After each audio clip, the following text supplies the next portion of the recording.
back into the box score. First time in 2 weeks, Murph, we've been able to have the show because of so much inclement weather.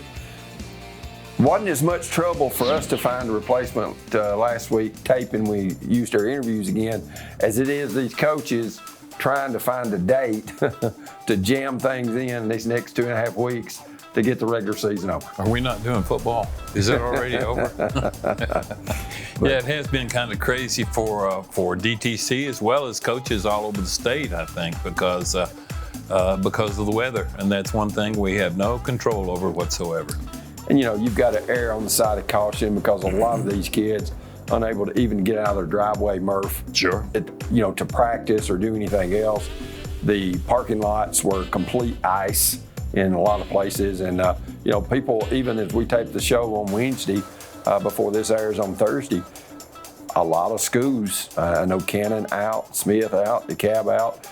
There is a good chance they'll go on Thursday, but still, I know these coaches want to get these kids back into school and get in a routine. But as well as I do, having lived your whole life in Smith County and me living in Cannon County now, there are lots of roads throughout all of these upper Cumberland counties that the sun never shines on. Right. Because of a hill being across the roadway or whatever. So it's definitely been tough, and I know that teams are starting to practice again this week.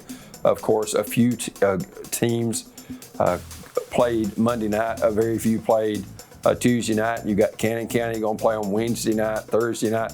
So, they're just, everything's jammed in because you've got to be finished and ready for the district tournament. And, when you've got district games to go, yes, the non-district, I know Smith County girls were supposed to go up to Tompkinsville, Kentucky and play Monroe County's girls. They had to cancel that because in Kentucky, they start later than we do. They usually don't start around December the 1st, and they needed to put a district game on that date that's upcoming. I think it's February 3rd, 4th, something right in there, maybe 3rd. So, it's just part of being, can't control the weather. Cannon County's game on Wednesday night of this week with Cascade is only the second district game they've played. All the rest of the games on Cannon County's schedule are against district opponents. Right. And it's kind of odd that they're playing both of those games before they play any of the other anybody else opponents. That's right. Let's go ahead and look at the Gordonsville girls. Jake Dillard's squad played last night. They lost to Red Bowling 46-27, continuing to struggle offensively, and turnovers hurt them, and poor shooting. And I know Jake Dillard, I guess you just about have to be a shrink to try to control, because I think once they miss a few shots, Murphy, they're like, oh no, here we go again. They don't quit playing defense, but still having confidence to make that shot. Gordonsville has got to find that if they're going to do anything in the postseason. They just need to hit a few shots early on and get that confidence factor up. 27 points in 32 minutes, something's got to be wrong. Right. Let's go ahead and look at the girls' standings in the district. Pickett and Clark Range, of course, they're ready for a battle here that got postponed. They're both 3-0. And, when you look at that, you see Clark Range is 13-8. But when you look at the schedule that Clark Range girls have played, a very, very tough one, that should be a great clash for those two teams. You got Red Bowling sitting there at 2-2. Clay County down a little bit this year, 1-3. Gordonsville sitting there at 0-4. Gordonsville really going to have to play some tough basketball to try to knock, one of those top teams off. Of course, they look like, at least right now, and that's hard to say because we're only roughly halfway through the district race. You've got 8 district games. They're going to be locked in that 4-5 game in all likelihood. Last spring when Vanderbilt baseball was so hot in the year before, and people are wondering, why is he talking about Vanderbilt baseball? But every time you watch a Vanderbilt baseball game, you hear that guy whistling. Right. And the same thing holds for Clark Range and Lamar Rogers. He gets those girls' attention. And you mentioned 13-8, not a great record to brag about, but nobody wants to play Lamar Rogers unless they have to. And that explains, I think, in a huge way why they've got 8 marks in the loss column this year so far. Winningest coach in the state, and A member of the National Hall of Fame, too. So over 1,100 wins over the years. So he knows what he's doing. Let's go ahead and look at Gordonsville boys. They had a game against Red Boiling. Red Boiling does have Aubrey Link back. That's definitely going to help them down the stretch. Gordonsville gets the win at home, 53-46. Looking at the standings, you got Pickett sitting there at 3-0. They came to Gordonsville and won. You got Gordonsville 2-1, Red Boiling 2-2. Clay 1-3. They've struggled this year, which is highly unlike them. You hadn't seen Clay County Bulldogs be 7-9 and Rob Edwards maybe tenure, and then Clark Range at 0-2. Let's look at the County girls. We'll have Coach Ashley Patrick on a little bit later. Their last game was 12 days ago when they played against Smith County 37-34. They got the win. Looking at their standings, I think the one thing County, of course, with only one district game, as we see that they have played, Murphy, they have got to get all these district games in now. Yeah, they do. And the really exciting thing about Cannon County's girls basketball team, especially the girls team, there's only 2 seniors on that whole squad. So, everybody but 2 are returning, and that speaks well for the future, I think. Although I don't know, the future's always going to be good in basketball when you're talking about Cannon County, I think. District 9 AA girls standings, Community sitting there at 2-0, Cannon at 1-0. Grundy, of course, they were supposed to play them earlier in the year, sitting at 1-1. I still think Cannon has the team to beat in that district, and I'm not saying that because they're here close to us, but from what I can see from other scores and talking to other coaches that play these teams, they feel like Cannon girls are sitting there, and Community, they played 2 of the probably the weaker teams that's going to be inside the district. Looking at Coach Jared Nave, they get the win over Smith County at home, 47-43, their last outing, and their standings. The District 9 AA boys standings, of course, a little bit skewed because you don't have that many games. I know Cannon's only had 1 district game. As we flip to that graphic, Cannon County, sitting there 1-0, Grundy at 1-0, Grundy 13-2. Looking at their strength of schedule, it hadn't been that great, so we'll just have to see how all that turns out. If I'm not mistaken, Grundy's girls, their loss was to Cascade, which I think was last night, if I'm not mistaken, was Tuesday of this week, Monday or Tuesday of this week. So it's one of those that, based on that, any given night, anybody's going to win. Right. We'll go ahead and take a break, and we want to thank Carthage Safeway being our title sponsor here for the box score. And we'll be back with some more team recaps right after this.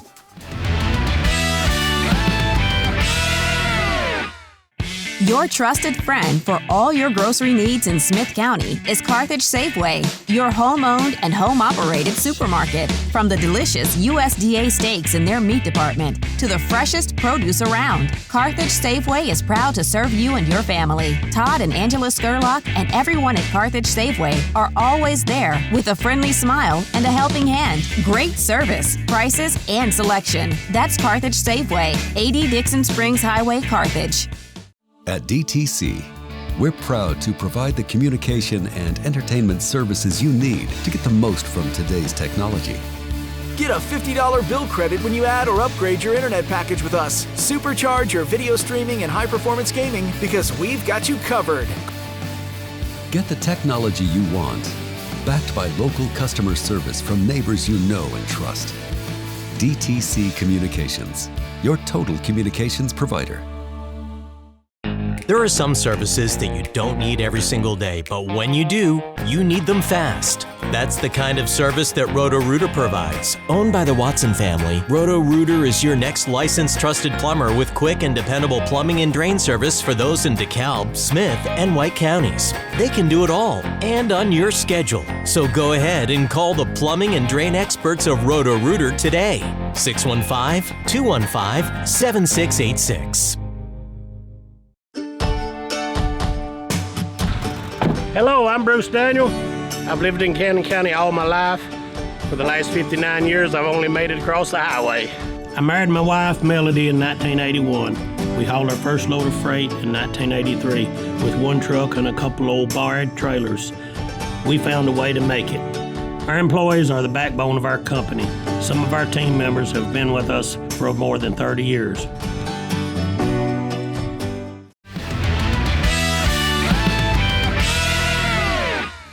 And welcome back to the Box Score. Do not adjust your television set. No, it's not football season. Well, it is for the pros, but not for high school. Murphy Fair back with us. Murph, welcome back in, buddy. Well, it's fun. I've been doing, as you well know, I've been doing Cannon County on the radio this year, and it brings back a lot of great memories because the other night, for example, when Smith County was playing in Woodbury, 3 or 4 times I wanted to call the team Smith County when it wasn't. It was Cannon County, right, because we did see, I did it again. Yeah. We did Smith County games, 3 decades ago? A long time, for sure. But it's fun being around the kids, and basketball is always good in the Upper Cumberland, so I'm having a great time. Cannon County girls and boys, I think got a great chance maybe to even go to the state tournament. And I know they've got some tough teams they're going to face, but I think Ashley Patrick and Jared Nave both will be on the show a little bit later. They've got their teams heading in the right direction, and I think they're going to be the regular season champion, and hopefully, that means if you can get that championship game and win it, then you get to host that first round of the region game, which is always huge. And then, of course, you're going to have to make the trip to Loretto in the region semis, but that'll get you, if you can win that one, in the sub-state and then 1 game away from the state tournament. Us and Grundy County will certainly get the travel award going to Loretto for the regional tournament. DeKalb County girls, look at, they had 1 game. That was back on Friday, January 12th, when most teams played their last game before the big snow on the 14th. Upman gets the win, low-scoring affair. I think DeKalb, you got to take your hat off to them. They needed it to be if they're going to pull the upset, I think they have to, make it a low-scoring game, and they did that. Holding Upman to 41 points, that's a good accomplishment. Looking at the 7 AAA girls standings, Upman sitting on top at 3-0. White County, after getting upset by Stone Memorial, sitting there at 3-1. Cumberland County at Livingston at 2-2. Stone at 1-3. DeKalb at 0-3. A very, very tough girls district right here, Murph. Well, it is. Those teams are, you hear them a lot when you start talking state tournament time, because there's great state tournament history with just about every one of those teams listed there. Let's go ahead and look at the DeKalb boys score. Of course, they fall to Upman 58-46. And looking at their standings, I know DeKalb trying to battle to get at least in that 4-5 game. They've still got, and when you got 10 district games and you've only played 3 of those, Murphy, you still got 7 to go. And unfortunately, they've lost a game or 2. I know they lost to White County at home. They're going to have to avenge that somewhere on the road. White County got off to a slow start, starting to play better. You see them, along with Stone, up there at the top. And luckily for us, as you'll see in a graphic in a few minutes, we've got DeKalb County against Stone, who's one of the top teams in the district, with the Caps kid that's an outstanding player for the Panthers. I'm excited about seeing him coming up on Saturday, and that game's at 2 o'clock, and we'll show the replay dates. But still, each night out, it's a tough game. DeKalb's only win, I think, came against Cumberland County, and that was in overtime. If you look at the overall records of virtually all of those teams except Upperman, you can tell they've all played relatively tough opponents, and none of those overall records are a lot to brag about, except that of Upperman. And that's the team I think everybody in the preseason probably figured would be the team to beat in that district. Let's go ahead and look at Smith County girls. They lost at Cannon 37-34. Had a couple 3-point attempts there in the last half minute they couldn't knock down. And then Smith County on Monday night travels up to Gainsboro, gets up by 20 and winds up winning 49-38 over a much improved Jackson County team. Let's look at the Watertown girls scores. They beat Monterey 41-32. Their game with Joe Burns then on the 23rd was canceled. So looking at the District 5 AA girls standings, Smith County sitting on top there at 3-0. York sitting there at 2-0. Smith County goes to York in a makeup game on Monday, January the 29th. So, we'll see if the Lady Owls can contend for a district championship, because everybody feels like York's the team to beat in the district. And once again, they've got a rich history, as does Jackson County, as far as girls basketball is concerned over the years. So some still pretty good basketball to be played in that particular district. Smith County goes or hosts Jackson County 4 days apart on Friday night. If they can get that win, then there's a great chance that the Lady Owls, who only have 8 district games, can finish first or second. Yeah, and that's important to be able to get some of those home games that way. For sure. Let's go ahead and look at the Smith County boys. They lose a tough one in Woodbury, 47-43, and then really laid an egg at Gainsborough. That's all I can say, 63-42. It was kind of like the Washington Generals and the Harlem Globetrotters. The Owls were the Washington Generals, and they were just chasing all night. Defensively, regardless, what they tried didn't work. Jackson County through 3 quarters, Murphy, shot 65% from the floor, and in the third quarter they hit 9 of 11 shots to blow that from a 12-point lead at halftime up to 20 plus, and they just coasted home for the victory from there. Let's go ahead and look at the Watertown boys scores for Coach Kevin Honeycutt. He did get a very important district win there by 10 over Monterey. I think that's the number 4 and 5 teams in the district 5AA race. Watertown at Joe Burns was canceled. Let's go ahead and look at the 5AA boys standings. Jackson County sitting there at 3-1. York has had several games snowed out. They're sitting there at 2-0. They're compacted. Jackson in second place because that win over Smith County. Watertown in 4th and Monterey in 5th. I don't know that, York has already beat Jackson at York. I think that was about a 8-point game. So, a lot of people think, and probably accurately so, York 1, Jackson 2, Smith 3, but either could beat either if they start to play better basketball. If you look at the district standings as well as the overall records, the schedules that those top 3 teams are playing, Smith County obviously is playing a much more difficult schedule than York and Jackson County, it would appear, for the overall records to be that far apart. We'll have an interview with Canyon County girls basketball coach Ashley Patrick in our next segment on the Box Score, brought to you by Carthage Safeway.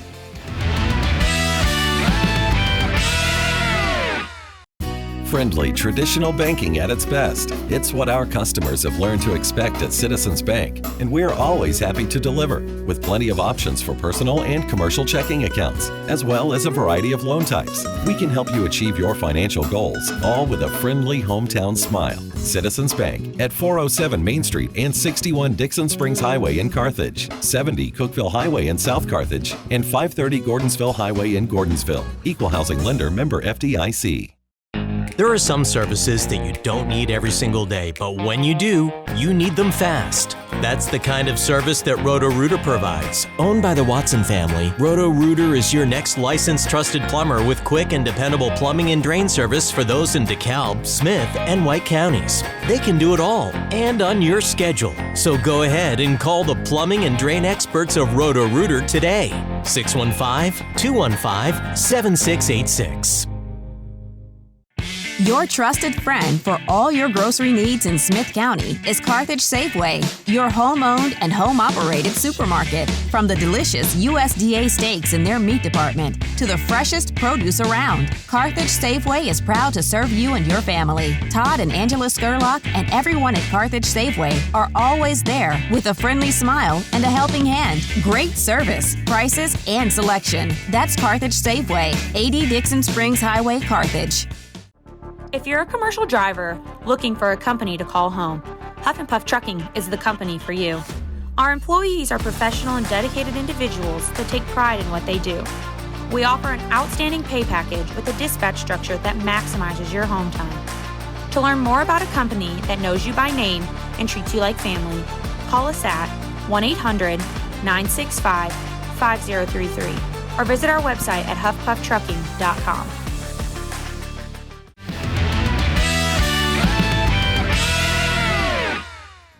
And here with Coach Ashley Patrick of the Cannon County Lionettes. And Coach, I know this weather, a lot of people's schedule compacted now. I think you've got 9 games left, and a lot of those in the district.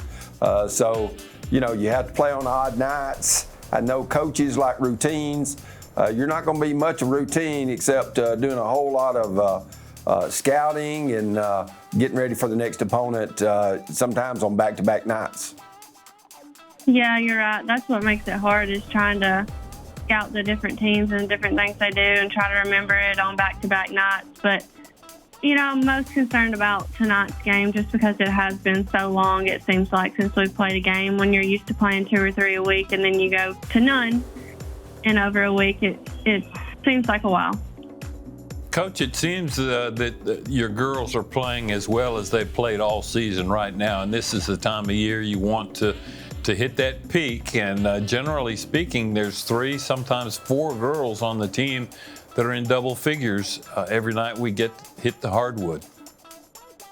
Right, and that's a lot of teams don't have that advantage, so I'm pretty blessed that we do. And you know, that kind of makes it to where other teams can't defend in different ways that they typically would. You know, you might try a box in 1 or a triangle in 2, but you can't really do that against our team because you're just not really sure who to make that 1, or, you know what I mean? So it is an advantage to have multiple kids who can score. Kind of hard to tell who's going to have the hot hand on any given night. Right, I agree with that. And like I said, not many people have that. So it's a good thing, but also sometimes when it comes down to it, you just like, who do we need to get the ball to right now? You know, it could be any of them, which that's not bad, but sometimes it's just like comes down to the last second. We're trying to decide who needs the ball in their hand because it could be anybody. Coach Patrick, in your last game against Smith County at home, neither team played well offensively. I mean, as evidenced by the 37-34 score, but I thought your team showed a lot of character because on a night when nobody really got going offensively, you know, Spivey with 11 for Smith County, and then I think Teeter had 11 for you. You know, maybe they played as well offensively as anybody else, but most definitely both teams, was it the other team's defense or was it a lack of execution by the offense?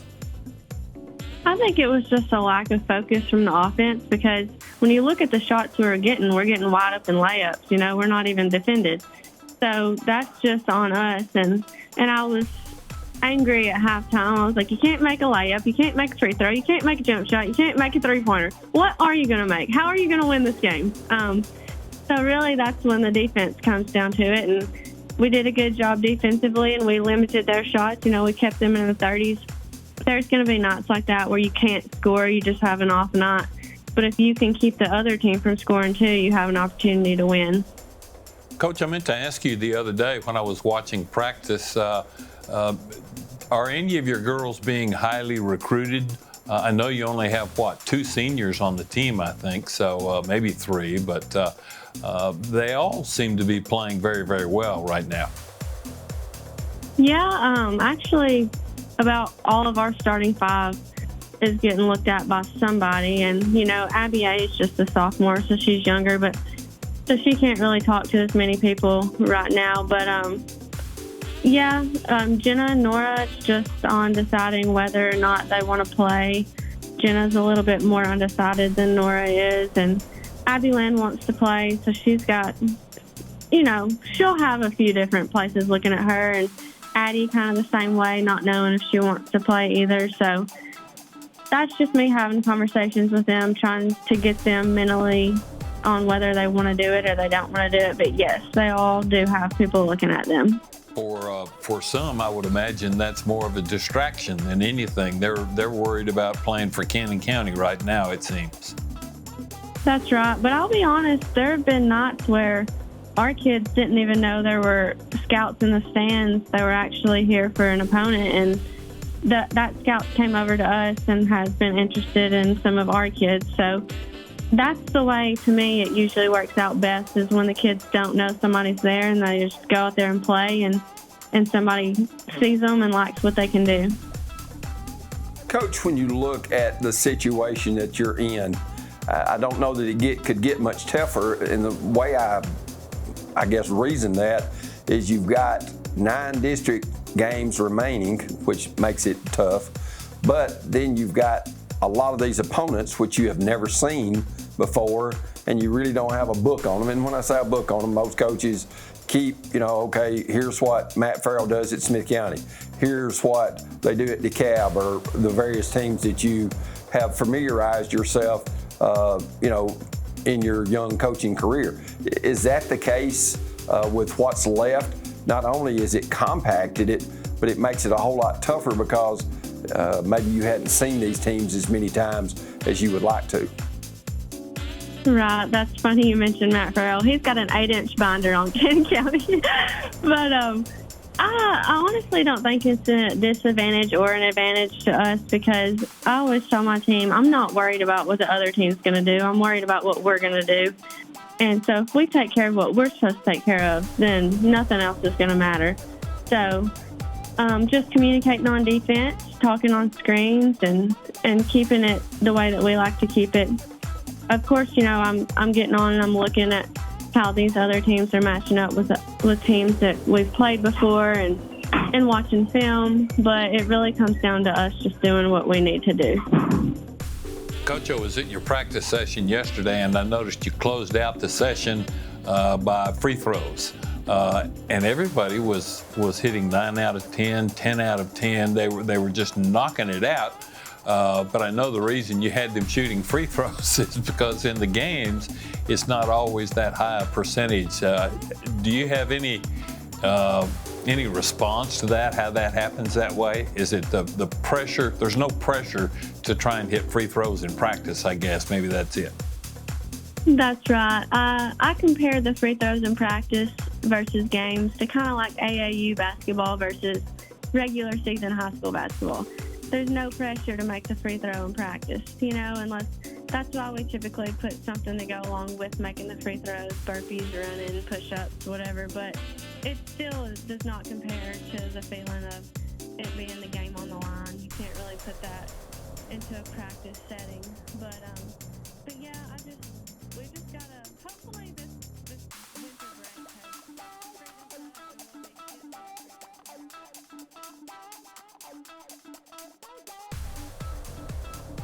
I just wondered, because of the fact that your 2 little boys were at the scorer's table, maybe that was the good luck charm. So maybe you need to put them at the scorer's table this week from here on out.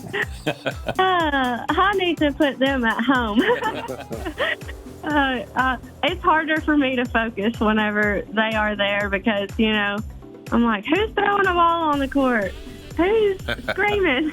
And one's pointing at the other one, right, Coach? Yeah, who's fighting? Who's got their pants pulled down?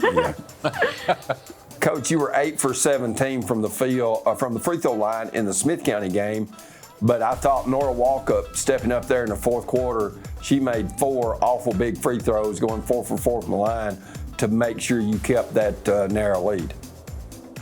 Right, and I said, how often do you send your post player up and press offense to get the ball so that they can shoot the free throws? Probably not very often, but I was like, somehow we've got to get the ball in Nora's hands so she can step up there and hit those free throws, because she shoots her free throws in the game the same way she shoots them in practice. She just looks relaxed. She doesn't do anything crazy up there at the line, nothing extra. She just steps up and knocks it down. She's kind of been your go-to player the last 4 or 5 games. She's been in double figures, I know, for each of the last 5 games, I think. She's pretty consistent from the field as well. Yeah, we've really been putting an emphasis on letting our post players, her and Jenna, touch the ball every possession, because anytime your post players touch the ball, something good happens from it. Either you get a good look from outside or your post player just scores the ball. So the more they can touch the ball, the better off we are on offense. Coach, you're sitting there at 14-5 overall.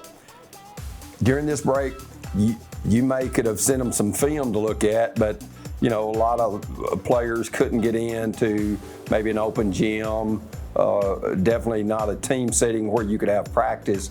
So what's been this week, it's more, hey, let's get back into condition or shape just because you were off for, 12 days? Right. Yeah, we've only had 2 practices since that last Friday that we played. And yeah, you're right. In practice, I said, everybody on the line, and they were like, well, what did we do? I was like, nothing.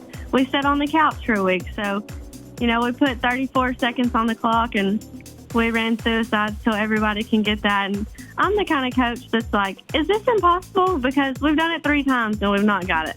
So I stepped on the line too to see if we could get the suicide in 30-something seconds. So I'm like, if I can get up there and get it, you all better get it, and we'll run it until we get it. So hopefully we'll be in shape tonight. It won't be what it's been, but we have ran up and down the floor a lot the past couple days.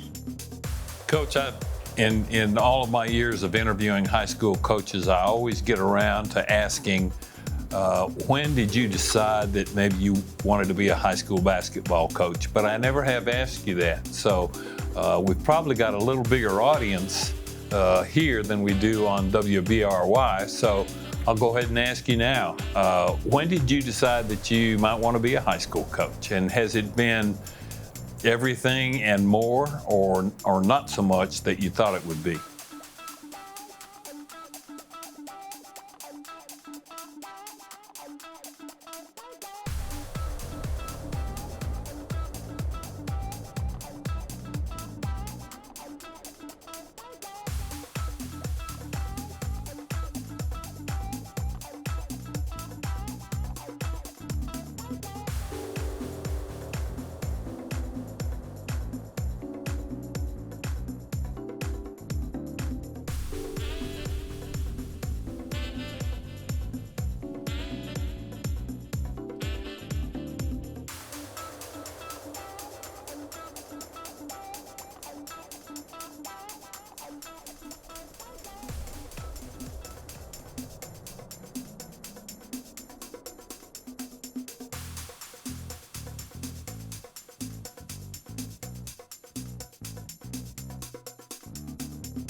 Coach Ashley Patrick, we appreciate you visiting with us. Best of luck to you and the Lionettes for the rest of the season, getting 9 games in here in about 2.5 weeks before the district tournament starts. Best of luck. Thank you so much. I'll see you tonight, Coach. Good luck. All right, see you tonight. Bye. And you've been watching the Box Score brought to you by Carthage Safeway, and we'll be back with more right after this.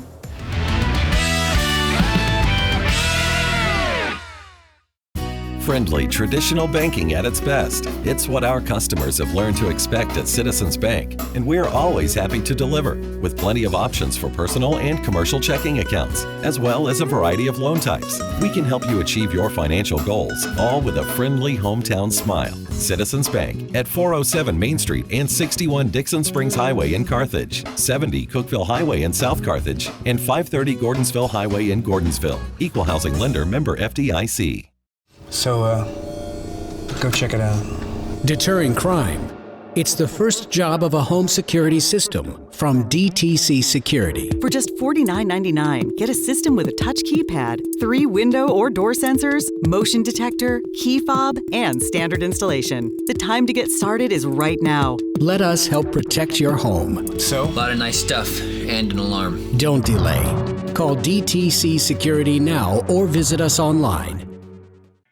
Your trusted friend for all your grocery needs in Smith County is Carthage Safeway, your home-owned and home-operated supermarket. From the delicious USDA steaks in their meat department to the freshest produce around, Carthage Safeway is proud to serve you and your family. Todd and Angela Skurlock and everyone at Carthage Safeway are always there with a friendly smile and a helping hand. Great service, prices, and selection. That's Carthage Safeway, 80 Dixon Springs Highway, Carthage.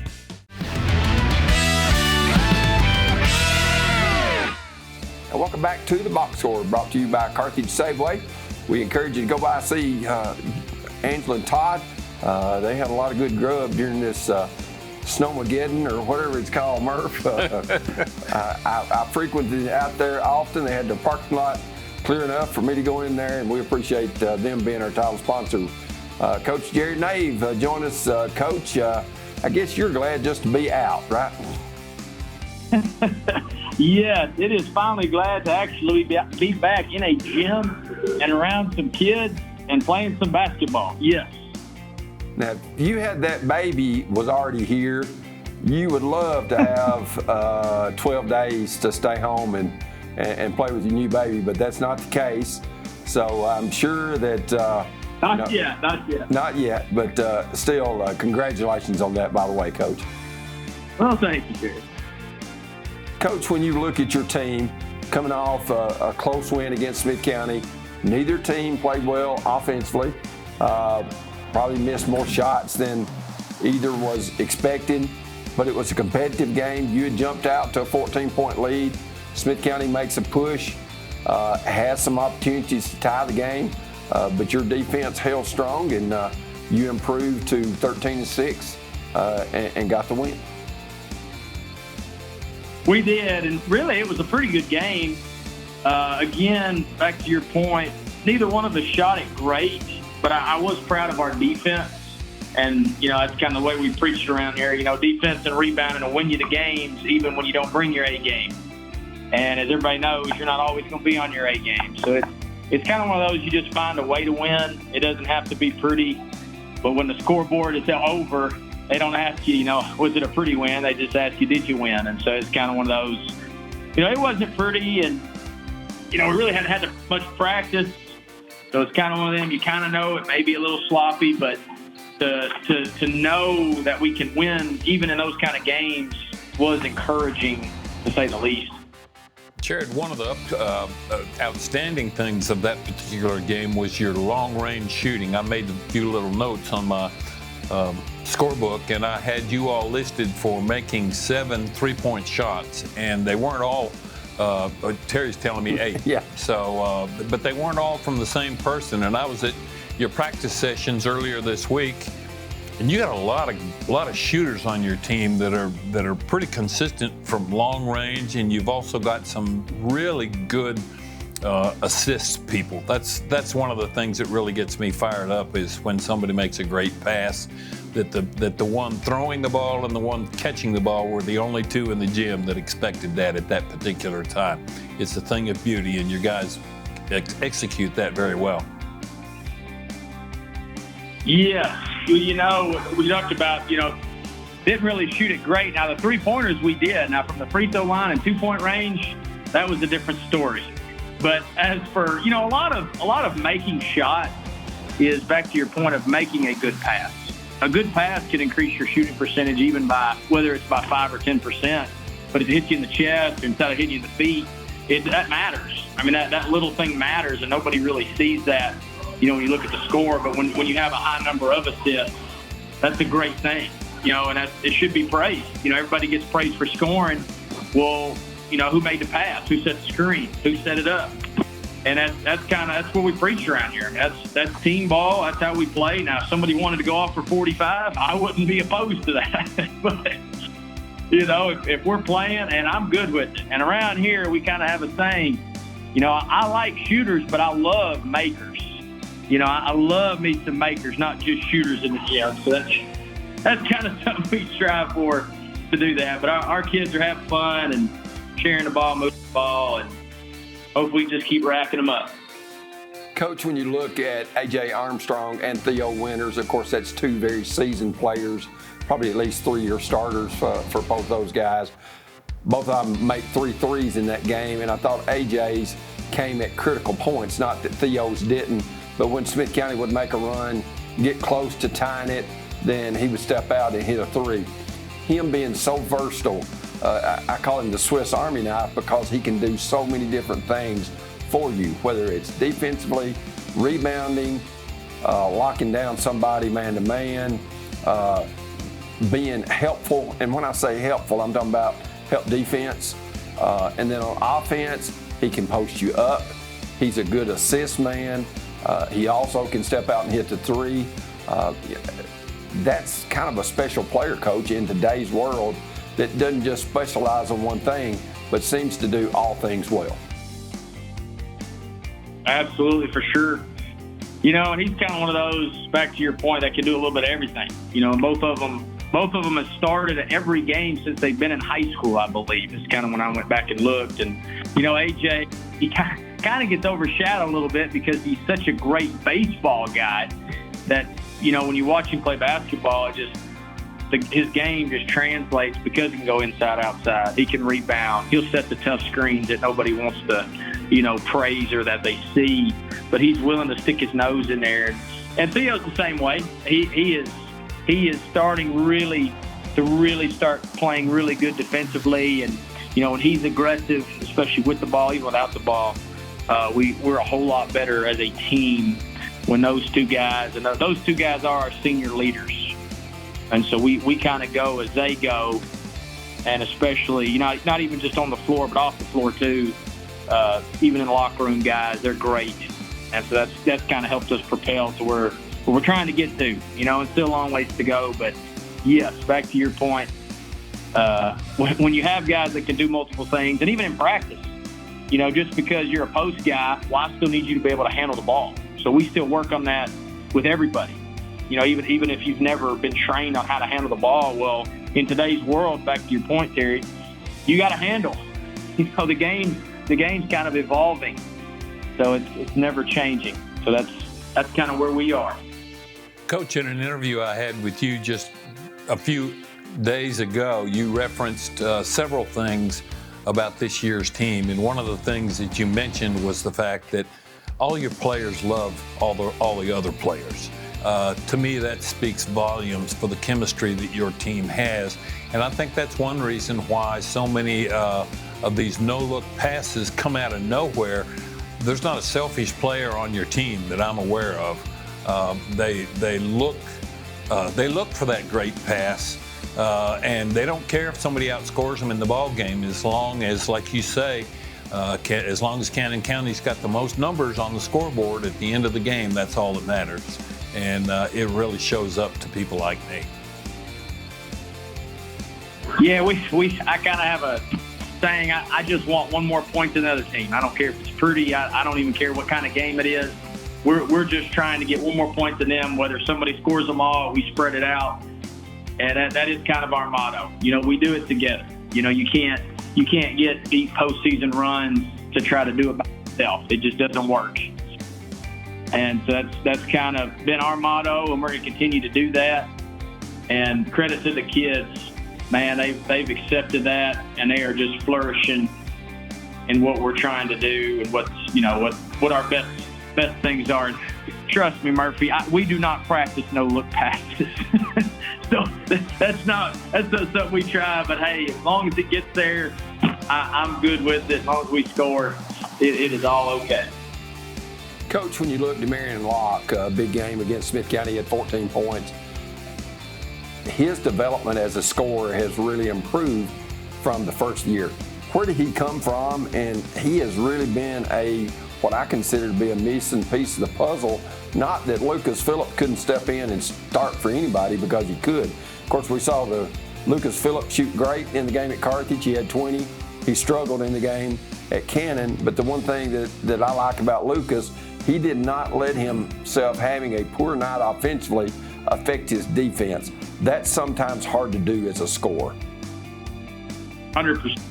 And Lucas, he's another one of those I would consider a Swiss Army guy, and not necessarily in the ways you think. You know, his mind is so sharp, and he's very intelligent, so he understands the game about darn near better than anybody we'll see or face, or even in our locker room. You know, back to your point, he still gets a bunch of minutes in the game, and he's accepted. You know, when he comes off the bench, I want him hunting his shot. He's a very great offensive player and a good defensive player too, but we need him aggressive. I need all of them aggressive. And as it pertains to Demarion, he actually came from Riverdale this year. And so just from his development since we've had him has been tremendous. You know, he's another one of those versatile guys, inside, outside, good shooter, can get to the rack, and probably one of our best defenders as it pertains to, as the team-wise. But we preach team defense and everything else. So that's, back to your point, Swiss Army guys are good to have. Coach, I get my copy of the Canton Courier on Tuesdays, and the main photograph on the sports page is a picture of Antonio Jones going up, and his fingernails are a good 12 inches above the rim. He's kind of been a late bloomer, I think, a little bit, but he's become quite the impact player, especially on the boards. Antonio, he's not only is he a great player, he's an awesome individual, and that helps him in many aspects. But yeah, he seems to always start the season maybe just a little slow, but it just takes him a few games, and he excels in many things. And he's, back to Terry's point of the Swiss Army. Sometimes we play him at point guard. Sometimes, he's in the post. He can shoot the three. He's a good three-level scorer. Great defender, and back to your point, Murphy, he leads us in rebounds too. So he's another one of them guys that can fill many roles, and that's the beauty of our team. It's kind of like if one guy goes out, whether that's due to fouls or injury, heaven forbid that, but of anything, anybody can step in because you never know. Somebody could miss for whatever reason, and everybody 1 through 23, which we have, better be ready to fill in because you never know what could happen. Coach, that's got to be a nightmare for opposing coaches when you've got some kids that are usually in the paint. All of a sudden, they're at the point. They don't know what to do in terms of try, especially if they're working a zone. It ends up with a lot of mismatches, doesn't it? It does. And again, to the kids' credit, to our players, they work hard in the off season. They work on their game, and it shows. It shows in the chemistry. It shows in their skill development. And that's really a credit to the players, and I get fortunate enough to get to coach the team. But for the players, that they put in the work, they're the ones going out there to execute and make all the tough split-second decisions that they have to make, on the daily basis and on game to game. But yes, that does help a lot, having a lot of Swiss Army guys. Well, Coach, we appreciate you visiting with us. Best of luck to you in the Lions. I know you got 9 games here in a very short time. It's going to be in the gym about every night for you, but best of luck in District 9AA. Well, guys, I appreciate you having me on. This is the best crew around, ain't it? We appreciate you saying that. We've been visiting Jared Nave, the Canton County boys head coach, and we'll have more of the box score when we return, brought to you by Carthage Safeway right after this.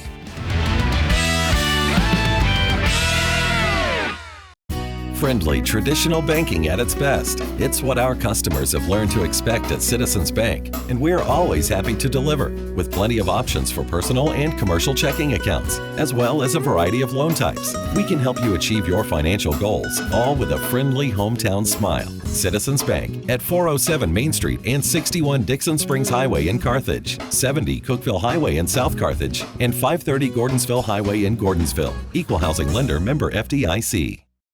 There are some services that you don't need every single day, but when you do, you need them fast. That's the kind of service that Roto-Rooter provides. Owned by the Watson family, Roto-Rooter is your next licensed trusted plumber with quick and dependable plumbing and drain service for those in DeKalb, Smith, and White counties. They can do it all and on your schedule. So go ahead and call the plumbing and drain experts of Roto-Rooter today. 615-215-7686. Hello, I'm Bruce Daniel. I've lived in Cannon County all my life. For the last 59 years, I've only made it across the highway. I married my wife, Melody, in 1981. We hauled our first load of freight in 1983 with one truck and a couple old barred trailers. We found a way to make it.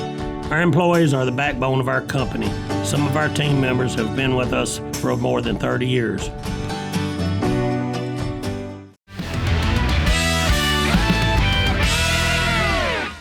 Welcome back to the Box Score. Terry Collins along with Murphy Fair. Justin Malden, who has been on this side of is behind doing all the buttons that Nick Noakes was doing before. So we appreciate Justin and all of his hard work. I know he hadn't had to run down as many scores, Murph, lately because of the fact that there's been so many snowouts. Well, that's true. That's true. Hopefully we can get all these in. There's still the whole month of February and several days left in January, too. We could get 2 or 3 more snows. Hopefully that won't be the case. Coaches be shooting you, Murph. They get more snows. They think you've wished it on them. Let's look at our featured games. Of course, on Saturday, January the 27th, that's a 2 p.m. start up at Smithville. That is a snowout. Who can believe that? Stone Memorial coming to DeKalb. Very important game, I think, especially for the DeKalb boys because, they need to hold serve at home because only the top 4, Murph, as you know, in the district going to region. Sure. Yes, there's only 6 teams this year, not 7 with Macon County going west, but still a critical game for Joey Agee's Charges. Absolutely, and I think I will make a prediction on that game. I think the black and gold will win. What do you think? That's a good safe bet. Let's go ahead and look at the air times. Tuesday, January the 30th at 7 o'clock.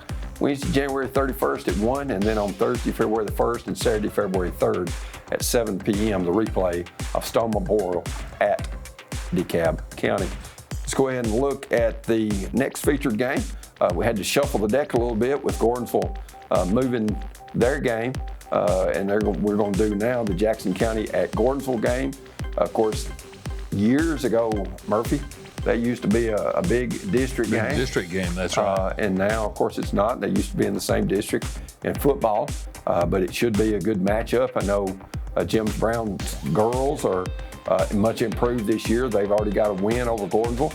And then Gordonsville boys, surprisingly, the first time when they played at Jackson County, Gordonsville won by about 20. So, Tucker Smith's back now. Gordonsville got a big win over Red Boiling last night. So I know Greg Bibbs' Charges want to continue to build momentum for the postseason. I think I'll make another prediction. Blue and white's going to win that one. What do you think? Murph, he's on top of his game. Let's go ahead and look at the air times for the Jackson County and Gordonsville replay. They'll be on Friday, February the 2nd at 7 p.m., on Saturday, February the 3rd at 1 p.m., on Sunday, February the 4th at 7 p.m., and on Monday, February 5th at 7:30 p.m. right here on DTC 3. Justin, are you responsible for all of these graphics?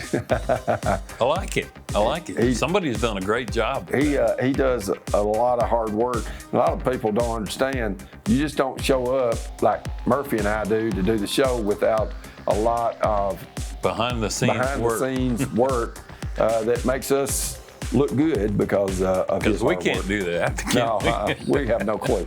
No clue. Let's go ahead and look at the upcoming games for Cannon County, a crowded schedule for everybody. On Wednesday and Thursday of this week, Cascade comes to Woodbury and Forest comes to Woodbury. I really think, Murphy, in all 4 of these games, both girls and boys, that Cannon County should flex their muscle and come away with 4 wins. And that's a good thing because Monday when they play at Grundy County, that could very well determine the winner of the district, and wins against Cascade and Forest immediately before that will certainly help build momentum in the last part of this regular season. Let's go ahead and look at DeKalb County, what they've got on tap. They've got to go to White County. Of course, White County has already played at DeKalb, and I think we had those games on DTC 3, if I remember correctly. White County did sweep the 2 games at DeKalb, and then you've got Stone Memorial at DeKalb in our Huff and Puff Trucking Game of the Week on DTC Sports. You've got that on Saturday at 2. And then on Tuesday, January 30th, DeKalb at Cumberland County. So we're seeing now, Murphy, a lot of them, that hadn't got a lot of snow outs. Of course, everybody's probably got 2 to 3, but you're trying to intertwine, and you don't want to play district games on back-to-back nights. If you do, you'd rather have both of those at home versus having to go, and you really can't pick, say, okay, well, I think I can get a win here. So put a non-district game before then a district game, because you don't want to be, jet-lagged or flat-legged on that second night. So coaches right now are really trying to scramble to get those schedules set and just hoping that there's no more snow. Well, that's like Cannon County is a prime example of playing Cascade and Forest back-to-back this week, and then having to go to Grundy, and that's not an easy bus ride anyway, no matter which way you go. They could be gassed a little bit, as Coach Patrick likes to say. And in Smith County, of course, as we'll look at their schedule in a minute, having to go to York and then turn around and go to Monterey on the next night. That's tough for Maybe kids. They could just spend the night up on the mountain. Those two schools are pretty close together. That is probably a good idea. I'll pass that along to Coach Sanders and Coach Farrell. And looking at the Gordonsville games on Friday, January 26th, of course, they got to go to Clay County up in Salina. And Murphy, that's not a place that is automatic 2 losses anymore. Gordonsville looking to go up there to get a couple wins. Yeah, Clark Ranges, or not Clark Ranges, I'm sorry, Clay County has struggled a little bit this year. Is not used to seeing a record like that next to the Bulldogs. Right, and then Gordonsville at Jackson County, and that's the game on DTC Sports. Huff and Puff Trucking, game of the week, we might add. Let's go ahead and look at the Smith County games. We referenced those a minute ago. You've got Bill Landers Gym, the site of there's only 2. Smith County's got 6 games left. 2 of them are at home against York and Jackson, both district affairs. They'll play them on Friday night after playing them on Monday night. Then on Monday, January 29th, they'll make the long 90-mile trip to Jamestown. Hopefully all the snow will be gone by then. And then they'll go right through Monterey to get to York. And then the next night, they'll go about 43 miles up the interstate from exit 258 to play at Monterey. They're still on top of the mountain now. That is for sure. Good chance of snow up there all the time. Look at Watertown's upcoming schedule. York at Watertown, a short bus ride there, and then Jackson County at Watertown as well. Murphy, appreciate you coming and helping us out on the show, and best of luck. I know you're doing WBRY radio, and best of luck to you and the Cannon County Lions and Lionettes. Likewise to you and the Owls and Owlettes. For Justin Malden and for Murphy Fair, I'm Terry Collins. Good night on the Box Score.